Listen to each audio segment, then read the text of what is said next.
Friends welcome back to my channel. ಇವತ್ತಿನ ವಿಡಿಯೋದಲ್ಲಿ unwanted hairs ಅಥವಾ ಬೇಡವಾದ ಕೂದಲನ್ನು ತೆಗೆಯೋಕ್ಕೆ ಸೂಪರ್ ಟಿಪ್ಸ್ ಹೇಳ್ತೀನಿ. ಈ ಟಿಪ್ಸ್ ಫಾಲೋ ಮಾಡೋದ್ರಿಂದ ಬೇಡವಾದ ಕೂದಲು ರಿಮೂವ್ ಆಗೋದಷ್ಟೇ ಅಲ್ಲ, ಇನ್ನೂ ಅದೆಲ್ಲ ಬೆಳೆಯೋದು ಕೂಡ ಇಲ್ಲ. ಇದು 100% ನ್ಯಾಚುರಲ್, ಈಸಿಯಾಗಿ ಮಾಡ್ಕೋಬೋದು. ಓಕೆ ಫ್ರೆಂಡ್ಸ್, ನೀವು ಯಾರಾದರೂ ನಮ್ಮ ಚಾನಲ್ನ ಇನ್ನೂ ಸಬ್ಸ್ಕ್ರೈಬ್ ಆಗದೆ ನೋಡ್ತಾ ಇದ್ರೆ ಇವಾಗಲೇ ಸಬ್ಸ್ಕ್ರೈಬ್ ಮಾಡಿ, ಪಕ್ಕದಲ್ಲೇ ಕಾಣುವ ಬೆಲ್ ಬಟನ್ ಪ್ರೆಸ್ ಮಾಡಿಕೊಂಡು ಆಲ್ ಅಂತ ಕೊಡಿ.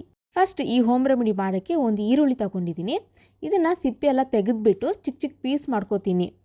ಇದನ್ನು ನಾವು ಚೆನ್ನಾಗಿ ತುರ್ಕೋಬೇಕು.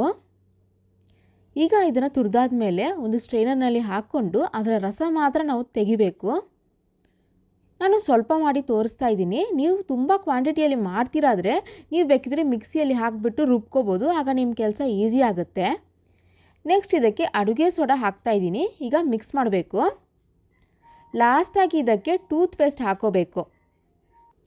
ಇದೆಲ್ಲ ಹಾಕಿಬಿಟ್ಟು ಚೆನ್ನಾಗಿ ಮಿಕ್ಸ್ ಮಾಡಿ. ನೋಡಿ, ಈ ರೀತಿ ಪೇಸ್ಟ್ ಥರ ರೆಡಿ ಆಗುತ್ತೆ. ಈಗ ಇದನ್ನು ನಿಮ್ಮ ಅನ್ವಾಂಟೆಡ್ ಹೇರ್ಸ್ ಮೇಲೆ ಅಪ್ಲೈ ಮಾಡ್ಕೋಬೇಕು. ನಿಮ್ಮ ಮುಖ ಆಗಿರ್ಬೋದು, ಇಲ್ಲ ಕೈ ಕಾಲು, ಅಂಡರ್ ಆರ್ಮ್ಸ್, ಎಲ್ಲಿ ಬೇಕಾದರೂ ಇದನ್ನು ಅಪ್ಲೈ ಮಾಡ್ಕೋಬೋದು.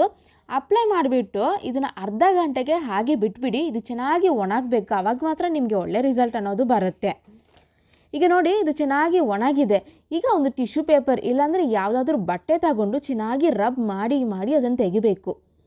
ಬೇಕಿದ್ರೆ ಸ್ವಲ್ಪ ನೀರು ಹಾಕಿಬಿಟ್ಟು ರಬ್ ಮಾಡ್ಕೋಬೋದು. ಆಗ ಆ ಅನ್ವಾಂಟೆಡ್ ಹೇರ್ಸ್ ಪೂರ್ತಿಯಾಗಿ ಹೋಗಿಬಿಡತ್ತೆ. ಕೆಲವರಿಗೆ ಒಂದೇ ಸಲ ಮಾಡುವಾಗ ಅದರ ರಿಸಲ್ಟ್ ಬರೋದಿಲ್ಲ. ವಾರದಲ್ಲಿ 2-3 ಸಲ ಇದನ್ನು ಟ್ರೈ ಮಾಡಿ, ಖಂಡಿತ ನಿಮಗೆ ರಿಸಲ್ಟ್ ಕೊಡುತ್ತೆ. ಓಕೆ ಫ್ರೆಂಡ್ಸ್, ಇವತ್ತು ನಾನು ಹೇಳಿದ ಟಿಪ್ಸ್ನ ನೀವು ಟ್ರೈ ಮಾಡಿ ರಿಸಲ್ಟ್ ಹೇಗಾಯ್ತಂತ ನನಗೆ ಕಮೆಂಟ್ ಮಾಡಿ. ವಿಡಿಯೋ ಇಷ್ಟ ಆಗಿದ್ರೆ ಒಂದು ಲೈಕ್ ಕೊಡಿ. ನಿಮ್ಮ ಫ್ರೆಂಡ್ಸ್ ಆ್ಯಂಡ್ ಫ್ಯಾಮಿಲಿಗೆ ಈ ವಿಡಿಯೋನ ಶೇರ್ ಮಾಡಿ. ನಮ್ಮ ಚಾನಲ್ನ ಸಬ್ಸ್ಕ್ರೈಬ್ ಆಗೋಕ್ಕೆ ಮರಿಬೇಡಿ. ಇನ್ನೊಂದು ವಿಡಿಯೋ ಜೊತೆ ಮೀಟ್ ಮಾಡ್ತೀನಿ. ಅಲ್ಲಿವರೆಗೂ ಬಾಯ್ ಬಾಯ್.